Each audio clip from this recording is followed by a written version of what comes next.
Salam sejahtera. Rupa-rupanya ini sebab Syed Saddiq Syed Abdurrahman ikut Muhyiddin. Walaupun sebelum ini Syed Saddiq Syed Abdurrahman pernah menyatakan bahawa beliau didakwa di mahkamah kerana tidak menyokong Muhyiddin Yassin. Begitulah politik di Malaysia. Kemarin lain buat pengakuan, sekarang pengakuannya lain, bahkan menyokong pula orang yang ditempelak oleh beliau sendiri. Kemarin beliau hina, kemarin beliau tidak suka, sekarang pula berteman di pentas yang sama. Syed Saddiq kata, beliau didakwa kerana tak menyokong Muhyiddin, tapi sekarang pula sedang menyertai satu pentas politik dengan Muhyiddin. Rupa-rupanya Syed Saddiq ikut Muhyiddin kerana mahu jadi relevan semula. Ini apabila kita lihat memang Syed Saddiq Syed Abdurrahman telah tenggelam sepenuhnya. Dan mungkin tak timbul lagi selepas beliau didapati bersalah dan telah dijatuhi hukuman penjara, denda dan juga sebatan. Belum pernah ada ahli parlimen di Malaysia ini yang muda tapi dikenakan sebatan dan penjara serta denda. Penganalisis berpendapat penyertaan Syed Saddiq Syed Abdurrahman dalam siri jelajah Perikatan Nasional PN ke seluruh negara mungkin antara usahanya untuk menonjolkan dirinya semula dalam persada politik. Namun demikian, ramai juga penganalisis politik bebas, pemerhati politik bebas menyatakan mungkin tindakan Muhyiddin Yassin membenarkan Syed Saddiq Syed Abdurrahman bersama dengan beliau dalam satu pentas ceramah akan memakan diri. Hal ini kerana ramai orang memang sudah mula tidak meminati Syed Saddiq Syed Abdurrahman selepas didapati bersalah dan telah dijatuhi hukuman. Adakah dengan penyertaan Syed Saddiq Syed Abdurrahman di dalam kempen jelajah Perikatan Nasional akan membawa mudarat kepada Bersatu dan Perikatan Nasional, kerana nanti dikuatiri silap-silap hari bulan mereka pula akan terpalit dengan kes dan juga kesalahan jenayah yang dilakukan oleh Syed Saddiq Syed Abdurrahman. Silap-silap hari bulan Perikatan Nasional pula akan kena basuh habis-habisan, kerana pastilah ini akan jadi bahan senjata, akan menjadi peluru hidup untuk menembak Perikatan Nasional. Kata netizen, bagus, baik-baik ataupun sudah tidak ada lagi senjata peluru untuk ditembak kepada PN, tiba-tiba pula mereka cari bala, cari masalah, musibah sendiri, memanggil pula peluru hidup yang boleh menembak mereka sendiri, kata netizen. Salawati Mat Basir daripada Universiti Kebangsaan Malaysia berkata, langkah menggunakan platform PN mungkin cara selamat bagi bekas Presiden muda itu untuk menjadi kembali relevan setelah dilihat semakin diketepikan dalam pelbagai isu. Beliau berkata, tetapi terlalu gairah dan tidak berhati-hati semasa jadi menteri, maka nasibnya malang selepas itu. Mungkin satu-satunya cara selamat untuk Syed Saddiq menonjolkan kembali dirinya adalah bersama PN. Jadi beliau cuba lakukan. Tidak salah, cuma kita tunggu sama ada rakyat mahu dengar atau tidak, katanya. Bagaimanapun, katanya, Syed Saddiq sebenarnya telah terlepas peluang memenangi hati rakyat yang kini mahukan penyelesaian sesuatu isu, bukan sekadar penjelasan. Pada masa ini, orang cuma nak lihat apa tindakan kerajaan dalam menangani kos sara hidup. Buang masa menjelajah sahaja kalau rakyat tak datang, katanya. Sementara itu, Azmi Hassan daripada Akademi Nusantara berkata, langkah menyertai jelajah PN tidak akan memberikan nafas baharu buat Syed Saddiq, namun mampu mewujudkan situasi menang-menang antara muda dan PN. Hal ini kerana parti itu memerlukan dukungan gabungan yang kuat setelah ditolak Pakatan Harapan PH, katanya. Tak banyak pilihan muda untuk memilih sertai jelajah PN ini. Dalam hal ini, muda akan mendapat sokongan PN. Begitu juga PN yang sukar menarik pengundi bukan Melayu akan dibantu muda, katanya. Semalam dilaporkan ahli Parlimen Muar itu berkata jelajah bersama yang diumumkan oleh PN tempoh hari sebagai kerjasama demi isu rakyat dan masa depan negara. Katanya beliau akan bertemu kepimpinan muda bagi memberi penjelasan berhubung siri jelajah yang dijangka diadakan selepas Aidilfitri itu serta meminta kebenaran parti untuk menyertainya. Terdahulu, Amira Aisyah Abdul Aziz selaku pemangku Presiden muda memaklumkan hal jelajah bersama PN itu tidak pernah dibincangkan oleh jawatan kuasa eksekutif pusat parti. Amira berkata, muda hanya mempunyai komitmen bersama dengan Parti Sosialis Malaysia PSM bagi mengangkat isu rakyat merentas agama, bangsa dan warna kulit. Sekian dulu untuk kali ini. Jangan lupa tinggalkan komen anda, tekan butang subscribe. Bye-bye. Salam sejahtera. Malaysia sekarang kononnya didakwa sedang mengongkong media. Tapi rupa-rupanya ini yang berlaku. Itu hanya propaganda daripada parti pembangkang. Sebenarnya, apa yang dilakukan oleh negara kita ialah bukan menyekat media, tetapi menyekat fitnah. Kerana fitnah-fitnah yang disebar luas, khususnya oleh walaun, perlu disekat, khususnya yang berkaitan dengan 3R. Apa yang dikhawatiri ialah fakta-fakta berkaitan dengan 3R yang menjadi fitnah boleh memecah belahkan negara ini, memecah belahkan rakyat di negara ini dan juga perpaduan di negara ini. Mana yang lebih penting? Perpaduan di negara ini atau hak untuk menabur fitnah? Persoalan yang lain ialah, adakah Malaysia bakal ikut langkah negara lain akan tutup TikTok? Ini jawapan Muktamad Fahmi. Kalau anda dengar jawapan ini, anda akan yakin bahawa negara ini tidak pernah menyekat kebebasan media. Susulan langkah beberapa negara yang menutup platform media sosial TikTok, timbul tanda tanya sama ada Malaysia akan mengikut jejak sama. Menteri Komunikasi Fahmi Fazil hari ini menegaskan bahawa kerajaan tidak berhasrat mengikut negara-negara seperti India yang membuat sekatan operasi platform itu. Katanya, begitu juga China yang tidak membenarkan TikTok beroperasi, tetapi menggantikannya dengan aplikasi serupa iaitu Douyin.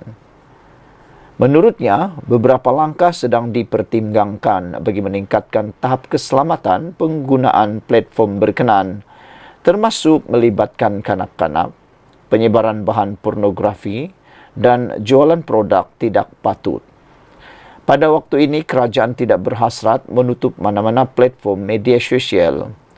Kita harap kerjasama lebih baik daripada penyedia platform media sosial serta undang-undang yang mungkin padu atau lebih sesuai manfaat dengan keperluan sekarang, kata Fahmi.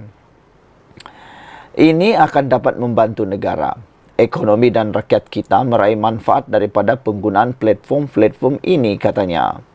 Bagaimanapun, kita mengambil maklum ada sejumlah negara seperti India, contohnya, telah menutup TikTok sejak 5 atau 6 tahun lalu. Di China pula, TikTok tidak wujud langsung, tetapi menggunakan aplikasi berbeza iaitu Douyin, katanya ketika sidang Dewan Rakyat hari ini. Beliau berkata demikian bagi menjawab soalan tambahan On Abu Bakar BN Batu Pahat berkenan pendirian kerajaan sama ada untuk menutup platform media sosial memudaratkan seperti yang telah dilaksanakan beberapa negara. Sebelum itu, ahli Parlimen Kuala Krau Kamal Asy'ari bertanyakan soalan tambahan mengenai langkah kerajaan bagi membentras penjualan bahan pornografi di aplikasi Telegram dan X yang turut menjejaskan pelajar sekolah. Menteri menjelaskan sebanyak 38 aduan kes diterima bermula 1 Januari 2023 hingga 1 Mac lalu. Daripada jumlah itu, 18 kes masih dalam siasatan, 2 telah dikeluarkan notis amaran dan 18 kes berstatus tiada tindakan lanjut atau tiada kesalahan dizahirkan. Usaha menangani sebaran bahan lucah dan beberapa perkara lain ia bersifat seperti cat and mouse. Kita tutup sini, dia muncul sana. Bila tutup sana, muncul situ pula. Jadi kerjasama daripada penyedia platform media sosial diperlukan. Contohnya, isu yang dihadapi oleh PDRM untuk membuat siasatan dari aspek profiling ada beberapa langkah telah diteliti dan akan diumumkan tidak lama lagi, kata beliau. Sekian dulu untuk kali ini. Jangan lupa tinggalkan komen Anda, tekan butang subscribe. Jumpa lagi. Bye-bye. Salam sejahtera. Terima kasih karena bersama dengan saya di Nazilin Unity Channel. Video Anwar bidas wartawan Jerman kini menuai perhatian warganet dan sempat pula memetik nama Muhyiddin. Wow, apa cerita sehingga nama Muhyiddin dipetik ini? Jawaban tegas Perdana Menteri Datuk Seri Anwar Ibrahim kepada seorang wartawan Jerman yang membangkitkan persoalan berunsur berat sebelah mengenai isu konflik di Palestin menjadi tumpuan ramai. Ketika sidang media bersama Chancellor Jerman Olaf Scholz di Berlin semalam, Anwar mendapat perhatian media asing apabila ditanya mengenai rakyat Israel yang masih lagi menjadi tawanan Hamas sejak 7 Oktober tahun lalu. Menerusi video berdurasi 3 menit yang beredar di media sosial, Anwar dengan tegas mengkritik negara barat kerana kurang bertindak terhadap kekejaman Israel di Gaza, tetapi mereka terus mengecam Hamas. Anwar berkata beliau menolak keras naratif yang dimainkan negara barat mengenai obsesi 7 Oktober untuk membenarkan tindakan mereka. Sedangkan kata beliau ia telah bermula lebih lama, sekitar 4 dekad sebelum kejadian pada 7 Oktober. Video itu ternyata mendapat perhatian ramai sehingga menjadi topik perbincangan pengguna media sosial di pelbagai platform. Mereka antara lain mengatakan kekaguman dengan kelantangan Anwar mengkritik negara barat, sedangkan ketika itu di sebelahnya adalah pemimpin yang menyokong Israel. Pada masa sama, pengguna media sosial juga memetik nama bekas Perdana Menteri Tan Sri Muhyiddin Yassin yang dikenali dengan ucapannya yang sering berpandukan PDF semata-mata. Mereka menganggap pemimpin tertinggi Perikatan Nasional PN itu tidak akan mampu menandingi kelantangan Anwar, dan video yang tular itu membuktikan usaha Anwar dalam membela rakyat Palestin. Perdana Menteri bila menjawab soalan tentang Palestin, pasti beliau menjawab dengan penuh semangat, seolah-olah beliau berada di Malaysia. Beliau tidak sedikit pun merasa tertekan, sekalipun pemimpin di sebelahnya itu adalah negara penyokong Israel, komen Awati. Satu lagi komen daripada Asri mengatakan, kalau Muhyiddin dari awal lagi dia minta MC alasan cirit. Kalau Hadi dari awal lagi ke laut pergi tangkap tenggiri. Kalau Sanusi dia mungkin bawa translator lepas duduk cakap bahasa Kedah dia, komen pula Asri. Ada juga yang menyebut mention nama Datuk Seri Shahidan Kasim di X kerana pernah mengkritik Anwar mengenai isu Palestin. Shahidan ni hang kata dia tak buat apa-apa untuk Palestin lagi. Hang buat apa, komen pengguna lain. Jawab macam ni depan Jerman, another level Perdana Menteri ke-10, komen Nur Syuhada. Saudara-saudara sekalian, jawapan Anwar Ibrahim di dalam sidang media kali ini benar-benar menaikkan lagi level Anwar Ibrahim ke level yang berbeza sama sekali dengan para pemimpin yang disebut sebentar tadi. Contohnya Muhyiddin, contohnya Hadi Awang, contohnya Sanusi, dan juga seperti Datuk Seri Shahidan Kasim. Yang lucunya, komen Asri ini, kalau Muhyiddin dari awal lagi dia akan minta MC alasan cirit. Kalau Hadi pula katanya mungkin akan beri alasan awal-awal lagi ke laut pergi tangkap tenggiri. Sanusi pula mungkin akan menggunakan alasan atau akan membawa translator dan akan menjawab pula dalam bahasa yang beliau suka, yaitu bahasa Kedah dia, kata komen pula Asri. Ada juga yang menyebut mungkin kalau Datuk Seri Shahidan Kasim patut menjawab apakah beliau juga akan memberi jawapan seperti Anwar Ibrahim. Shahidan Kasim ni Hang kata dia tak buat apa-apa untuk Palestin. Hang tengah buat apa, komen pengguna lain merujuk kepada Saidan Kasim dan juga jawapan daripada Anwar Ibrahim. Jawapan macam ni depan Jerman, another level. Perdana Menteri ke-10. Kita jumpa lagi. Bye-bye. Salam sejahtera. Ini adalah sesuatu yang mengejutkan dan lucu juga. Apabila Menteri Besar Sempoi kena seru selepas kaki tangan mendakwa 9 bulan gaji tidak dibayar. Wah, bayangkan saudara-saudara sekalian kalau kaki tangan mendakwa sudah tidak dibayar selama 9 bulan gaji. Bukankah itu satu perkara yang amat mendukacitakan? Macam manalah keluarga tu nak makan, nak menanggung hidup, kalau gaji dah tak dibayar selama 9 bulan. Anak syarikat kepada Perbadanan Menteri Besar MBI iaitu Kedah Agro Holding Berhad didakwa tidak membayar tunggakan gaji kaki tangan selama 9 bulan. Perkara itu didedahkan salah seorang kaki tangan anak syarikat tersebut kepada aktivis politik yang juga Ketua Penerangan Siswa Keadilan, Wan Hadi.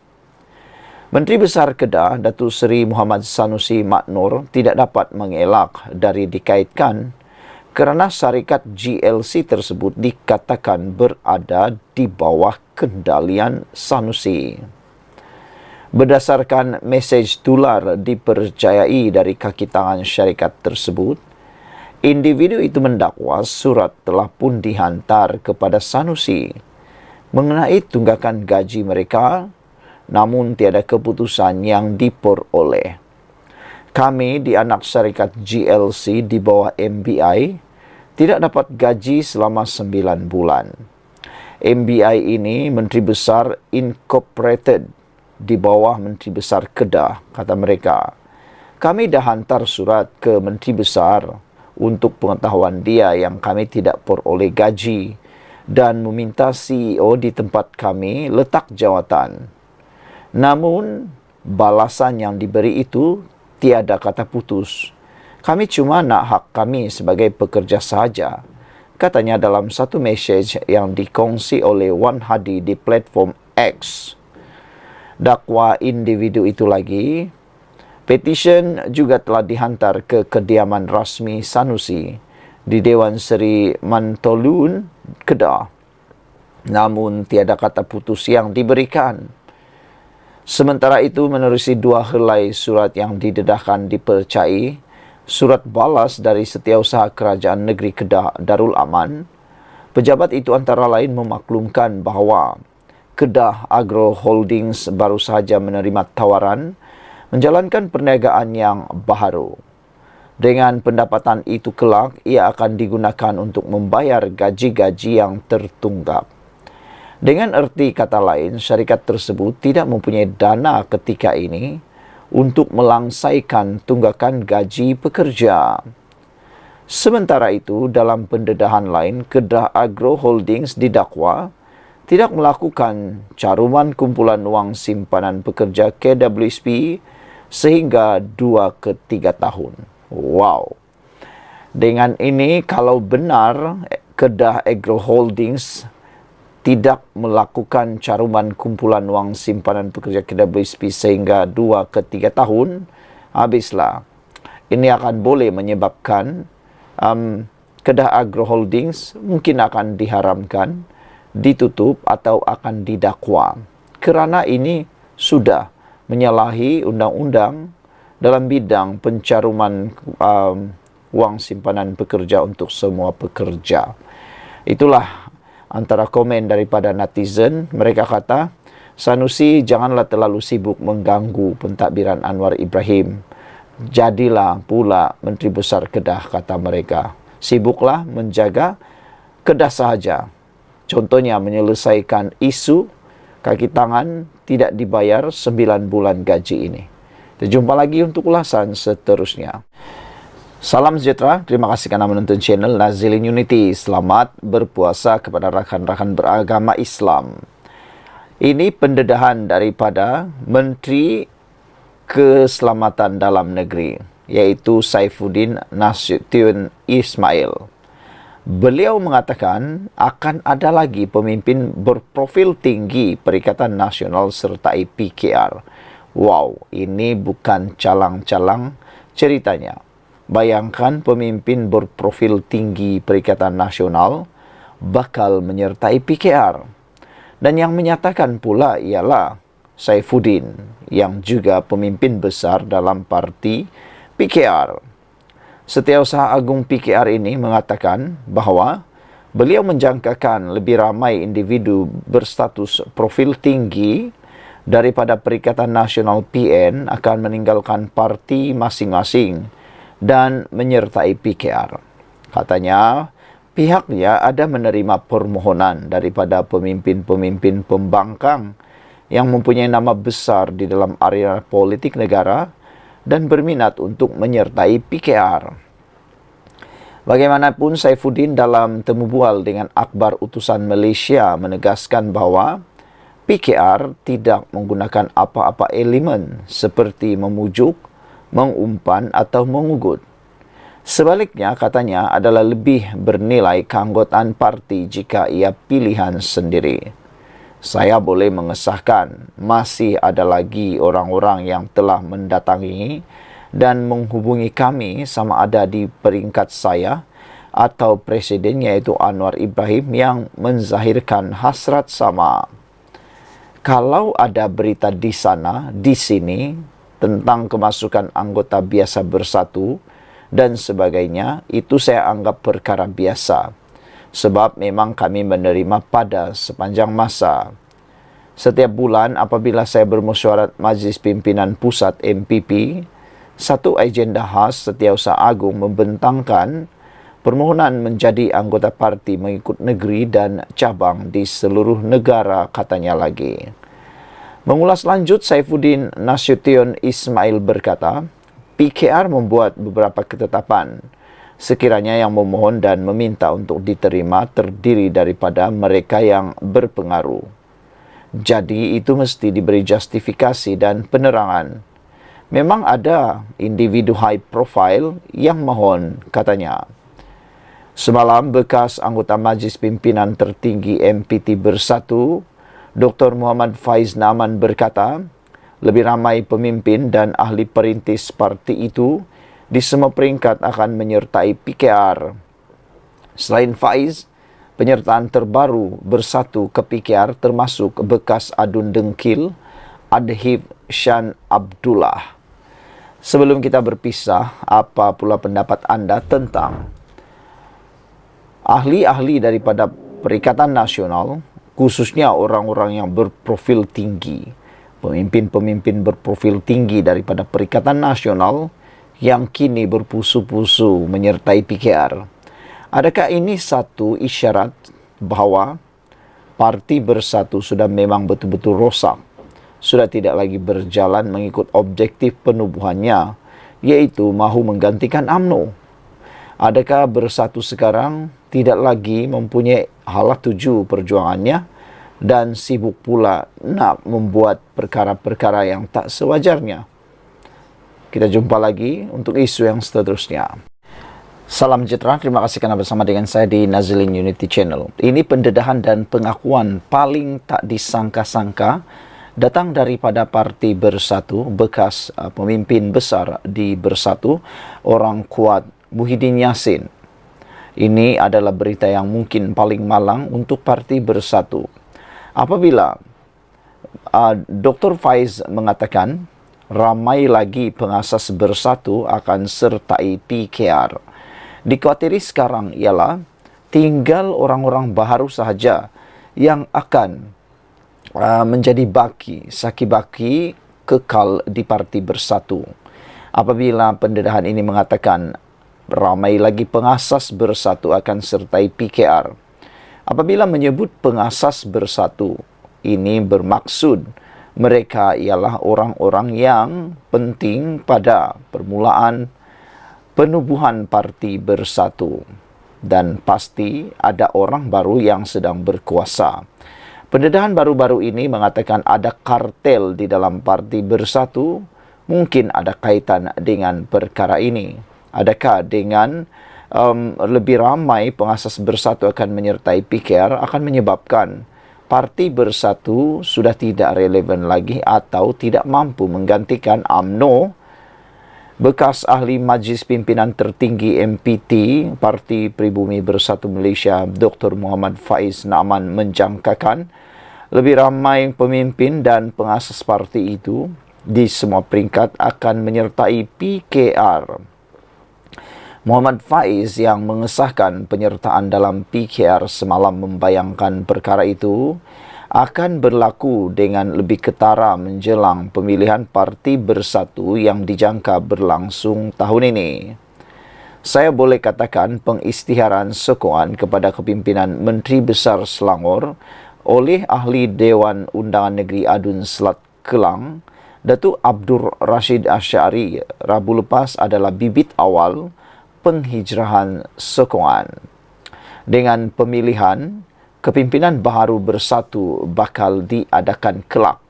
Saya yakin akan ada pihak yang banyak berjasa kepada parti bakal terpinggil oleh kerana permainan geng kartel. Mereka ini akan membentuk gelombang penolakan besar di semua peringkat terhadap Bersatu, katanya kepada Bernama hari ini. Bekas Ketua Angkatan Bersatu Anak Muda Armada Kelang itu berkata, beliau yakin penghijraan itu akan bermula dari Selangor, melibatkan ahli yang berjawatan atau mereka yang mengasaskan penubuhan Bersatu di semua peringkat di negeri itu. Berhubung keputusan menyertai PKR, Muhammad Faiz berkata, pemilihan itu tidaklah terlalu sukar, mengambil kira kerjasama yang pernah beliau jalinkan dengan pimpinan dan akar umbi PKR, khususnya di Selangor semasa pilihan raya umum ke-14 ketika Bersatu berada dalam gabungan Pakatan Harapan PH.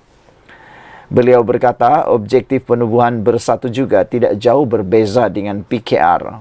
Dengan kedua-duanya menentang golongan kleptokrat dan penyalahgunaan kuasa, sekaligus memudahkan beliau menerima pentadbiran Perdana Menteri Datuk Seri Anwar Ibrahim di peringkat persekutuan dan Menteri Besar Datuk Seri Amiruddin Syari di Selangor. Semalam, Muhammad Faiz dalam catatan di Facebook berkongsi berita beliau dan bekas Adun Dengkil Adhif Syan Abdullah yang juga bekas Ketua Pemuda Bersatu Selangor diterima menyertai PKR, dan perkara itu diumumkan Amiruddin pada Majlis Doa Selamat dan sesi penerangan isu-isu semasa di kediaman rasmi Menteri Besar Selangor Ahad lalu. Sekian dulu untuk kali ini. Jangan lupa tinggalkan komen anda, tekan butang subscribe. Kita jumpa lagi. Bye-bye. Salam sejahtera. Terima kasih kerana bersama dengan saya di Nazilin Unity Channel. Selamat menunaikan ibadah puasa kepada rakan-rakan yang beragama Islam. Hari ini kita digemparkan dengan satu pendedahan di media bahawa tiada jaminan isteri daim tidak lari jika pasport dikembalikan, kata pendakwa.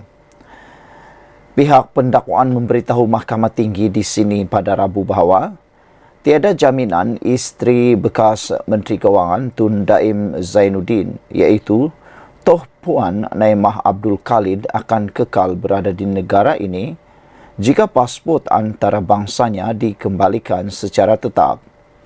Timbalan Pendakwa Raya Datuk Wan Syahrudin Wan Aladin berkata demikian ketika prosiding pendengaran di hadapan Hakim Datuk Ahmad Bache berhubung permohonan Naimah untuk menyemak perintah Mahkamah Session di sini berhubung syarat tambahan serahan pasport bagi kes gagal mengisytiharkan harta. Menurutnya, pembelaan bagi pihak Naimah tidak boleh menggunakan hujahan bahawa anak guam mereka tiada risiko untuk melarikan diri. Saudara-saudara sekalian, sebelum kita teruskan ulasan kali ini, jangan lupa tinggalkan komen anda. Sila nyatakan jaminan tertuduh tidak akan melarikan diri. Kami sendiri tidak boleh beri jaminan.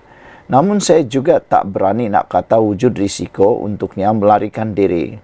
Jadi, kita perlukan pasport untuk perjalanan prosiding Selain syarat tambahan iaitu penyerahan pasport tidak bersifat kejam, katanya. Beliau berkata syarat tuntutan cagaran itu bukan bertindak untuk menyekat hak kebebasan Naimah kerana permohonan untuk mendapatkan semula dokumen perjalanan tersebut secara sementara boleh dibuat kepada mahkamah pada bila-bila masa. Sementara itu, Peguam M. Puravelan yang mewakili Naimah berkata, pendakwaan tidak boleh menggunakan hujahan bahawa anak guamnya cenderung untuk melarikan diri atau tidak hadir prosiding mahkamah.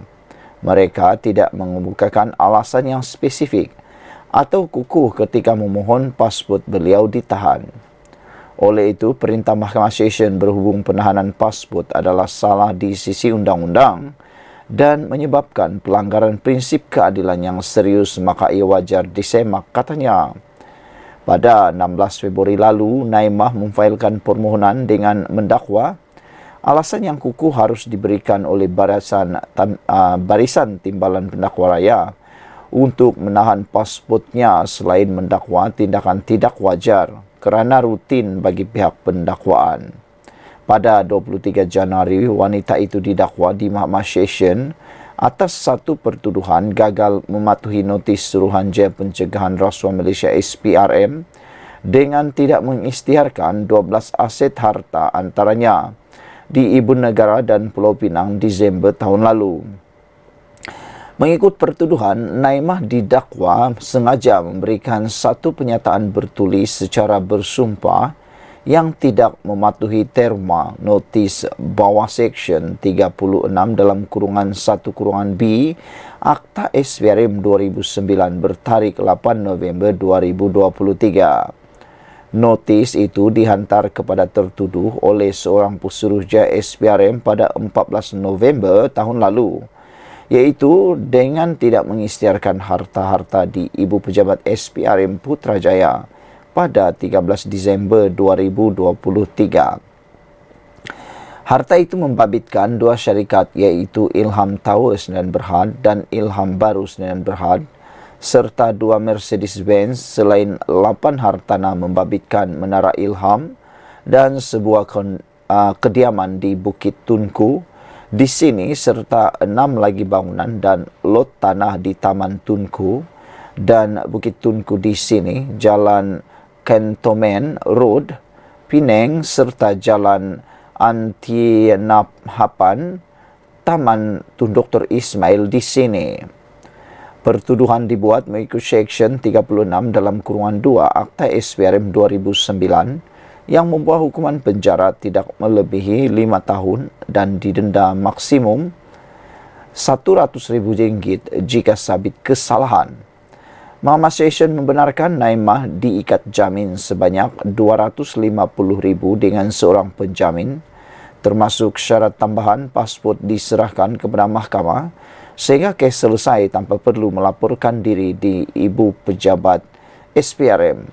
Pada 10 Januari lalu, Daim memohon kepada Mahkamah Tinggi di sini untuk mendapatkan kebenaran semakan kehakiman dan mengarahkan SPRM menghentikan penyiasatan terhadapnya, isteri serta 4 anak termasuk Ilham Tower Sdn Bhd mengaitkan kes rasuah dan pengubahan wang haram. Selain Daim, istrinya, Naimah dan 4 anak, Asnida 63, Muhammad Wiradani 46, Muhammad Amir Zainuddin 29, Muhammad Amin Zainuddin 26, serta Ilham Tower selaku pemohon pertama hingga ke-7 turut memfailkan permohonan sama menerusi Tuan Tommy Thomas. Pada 29 Januari pula, Daim yang berusia 86 tahun turut didakwa atas pertuduhan sama membabitkan 1 akaun bank, 7 kenderaan mewah, 38 syarikat dan 25 hartanah. Sekian dulu untuk kali ini. Jangan lupa tinggalkan komen anda. Untuk isu yang panas pada petang ini, tiada jaminan isteri Daim tidak lari jika pasport dikembalikan, kata pendakwa. Kita jumpa lagi. Bye-bye.